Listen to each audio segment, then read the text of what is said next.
Paris-Orly, 25 novembre 1965. Pour ces 4 jeunes Françaises, c'est la fin d'une extraordinaire aventure automobile.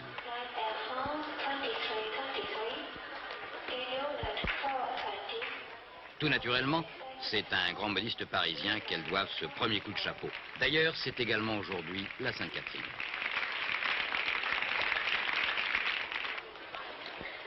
Ces jeunes et sympathiques personnes, les 4 L, comme on les nommait, sont à l'honneur.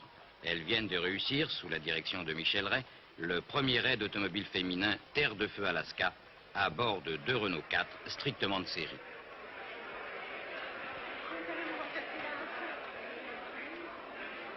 « 40 000 km du sud au nord, à travers toute l'Amérique. Un parcours Renault déjà familier, rappelez-vous. C'était en 1951. Sous la direction de Jean Raspail, 6 jeunes Français réalisaient eux aussi pour la première fois la liaison Terre de Feu Alaska sur 2 voitures Renault.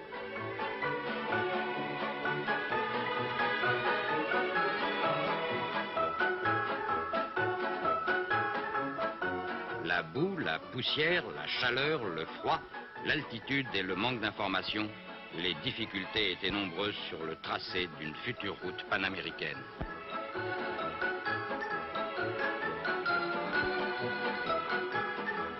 Ainsi, il y a plus de 15 ans, une équipe française et Renault ouvrait pour la première fois l'itinéraire de Terre de Feu Alaska.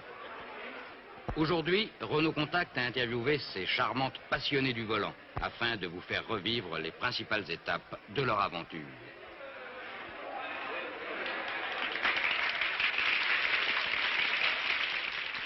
Tout d'abord, Michel Ray, pourquoi avez-vous choisi Terre de Feu Alaska? Je pense que la raison principale qui nous a fait choisir cet itinéraire, c'est-à-dire Ushuaia, Anchorage, en passant par le Mato Grosso, et que pour 4 Parisiennes, les Amériques, et peut-être surtout l'Amérique du Sud, représentent beaucoup de mystères, beaucoup d'inconnus. Paris, 10 mai 1965. Dans le hall d'exposition Renault-Élysée, c'est enfin le départ après 1 an de préparation. Pour commencer, l'équipe des 4 L devra se rendre sur le sol américain, en Argentine, puis ensuite descendre par la Patagonie jusqu'en Terre de Feu, à Ushuaia, d'où elle prendra le départ le 11 juin 1965. Au fait, Michel Ray, pourquoi avez-vous choisi une équipe de femmes? Pourquoi pas? C'était en général ce que nous répondions lorsqu'on nous demandait cette question en Amérique du Sud. Naturellement, c'était une boutade de notre part. La vraie raison qui m'a fait choisir une équipe féminine, c'est d'abord le fait que j'étais femme et qu'il était donc très difficile pour moi de choisir une équipe mixte. Mais je voulais une équipe de jeunes filles, jeunes, jolies, sympathiques. Je pense que vous n'êtes pas contre. Et aussi une équipe de non-professionnels. Quoi de plus évident? Pour Michel, Eliane, Betty et Martine, l'aventure commence aussi par la découverte de nouveaux horizons. Après les chutes de l'Iguassou, les terres rouges du Planalto brésilien, un bref passage chez les chercheurs de diamants complétera le premier inventaire de l'exotisme. À dire vrai, ces ouvriers pittoresques remuent plus de terre que de richesse. C'est plus loin encore, au cœur du Brésil, que jaillit la fortune.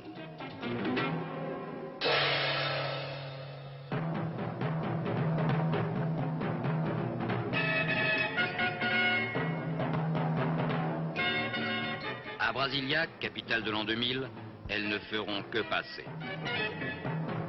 4000 ans séparent ces images. Ici, au Mato Grosso, la vie entière est toujours soumise au gouvernement de la nature.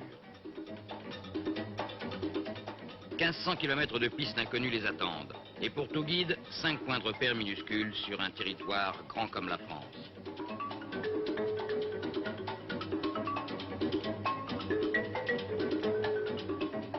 Des trous, des ornières, de la boue et de la poussière. La faim et la soif, l'hostilité de la forêt tropicale complètent ce tableau du trajet le plus difficile de leur voyage.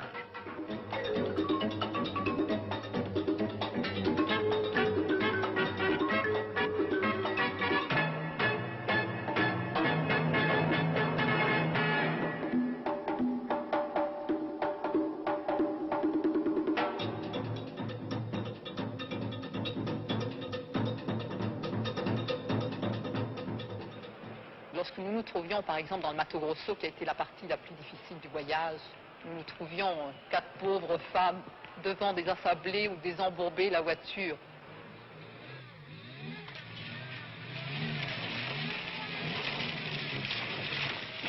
Du sud au nord, partout et pendant 172 jours, 4L et Renault 4 unissent leurs efforts. Évidemment, je pense que 4 Boy Scouts auraient peut-être mieux fait l'affaire.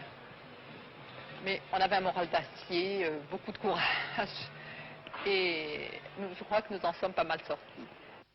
Au mois de juillet, l'équipe met le cap vers les Andes. Nous avons pu monter aussi avec nos petits R4 sur la route la plus haute du monde, c'est-à-dire près de La Paz, à Chacaltaya en Bolivie. Nous sommes montés à 5300 mètres d'altitude, évidemment en ayant monté au préalable sur nos voitures 2 carburateurs à correction altimétrique.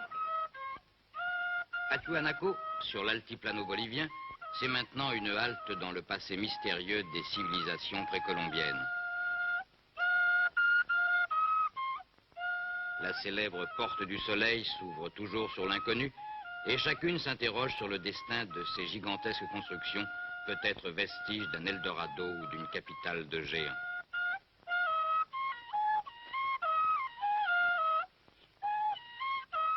À 4000 mètres d'altitude, les poumons et les moteurs se disputent âprement les restes d'oxygène.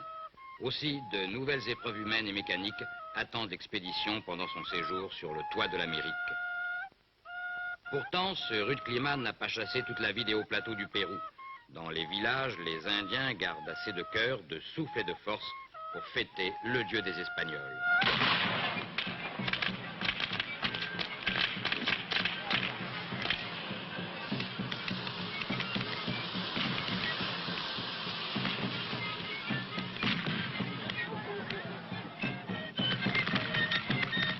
Peut-être, au-delà de cette joie exubérante, la Maindienne retrouve-t-elle le souvenir du fabuleux empire Inca.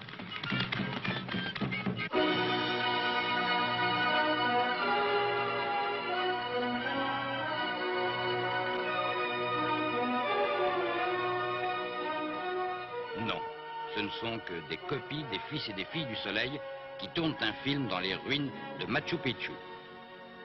La caméra de Michel Rey y a même surpris le dernier des Incas qui préparait sa prochaine soirée dansante. On n'arrête pas le progrès.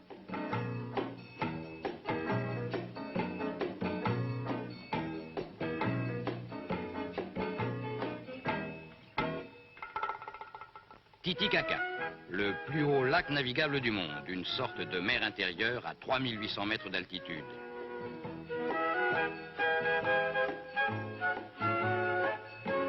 Puis, sur la côte pacifique, 2500 km de désert jusqu'en Équateur.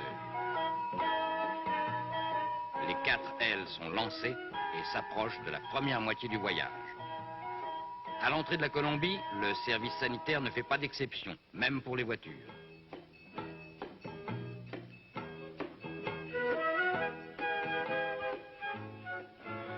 Chaque fois que nous devions passer une frontière ou même un poste de transit, et Dieu sait s'il y en a, surtout au Pérou et en Équateur, nous appelions cela le commando de charme. C'est-à-dire que nous éparpillons un peu partout dans la voiture des photos, des articles de journaux. On essayait de se faire assez joli, ce qui était difficile parce qu'on avait quand même la route derrière nous. On arborait notre plus joli sourire et personne n'a pu résister, aucun douanier au monde n'aurait pu résister. Et évidemment, nous passions sans ennui. Les frontières se succèdent rapidement et à partir du Mexique, elles s'élancent enfin sur de vraies routes. À raison de 1000 km par jour, c'est le bond final vers le nord, saluant au passage Las Vegas, capitale des mariages et du jeu.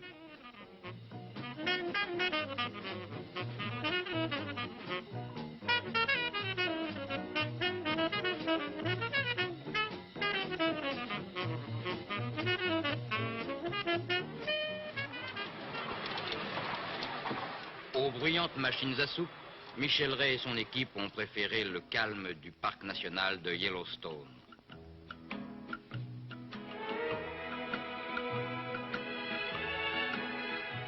Des paysages comme dans un livre de Fenimore Cooper, d'aimables ours qui traversent avec témérité comme les piétons de Paris,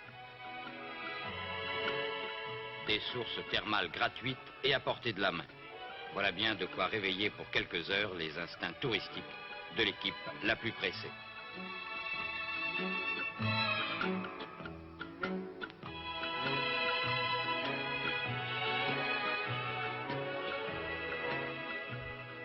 Au-delà du Canada, le froid soleil boréal les guide vers Anchorage, le terminus de la route d'Alaska. Plus que 2000 km à travers la toundra, les montagnes et la neige. La route de terre est souvent verglacée et maintes fois, les voitures s'identifient aux traîneaux.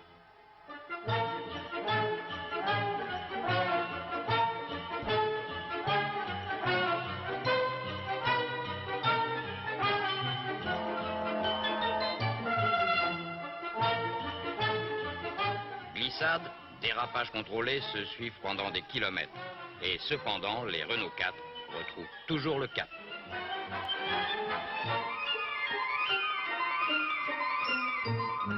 Puis, 32 000 km s'inscrivent au compteur. La fin approche.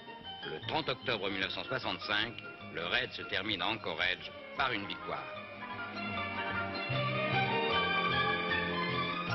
Et maintenant, Michel Ray, pourquoi des Renault 4? Nous avons choisi des R4 pour plusieurs raisons. Évidemment, la raison principale est qu'il nous fallait des voitures capables d'aller sur tous les terrains, c'est-à-dire la boue, les trous, le verglas, la neige, le sable, enfin tout. Donc des voitures très robustes.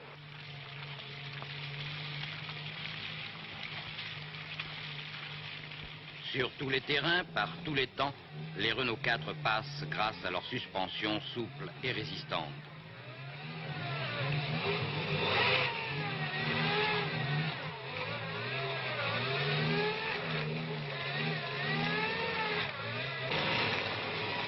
En dépit du froid, de la chaleur, de l'humidité et de la poussière, la mécanique résiste à tout avec un minimum d'entretien.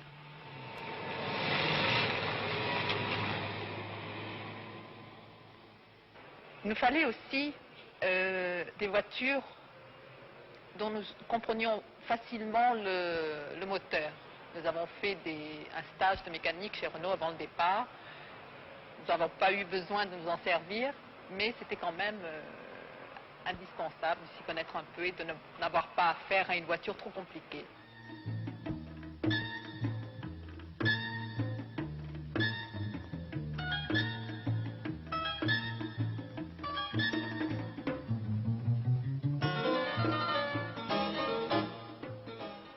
Et aussi une chose très importante, c'était le réseau Renault sur tout le long du parcours.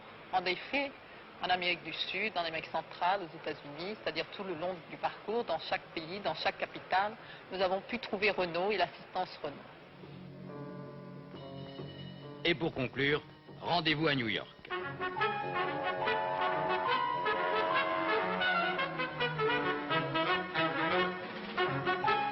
Pour la première fois, la liaison Terre de Feu-Alaska a été entièrement réalisée par une équipe féminine. Et avec Michel Ray, Eliane Lucotte, Betty Gérard, Martine Libersart, une nouvelle victoire s'inscrit au palmarès des grands raids automobiles. Une performance qui démontre une fois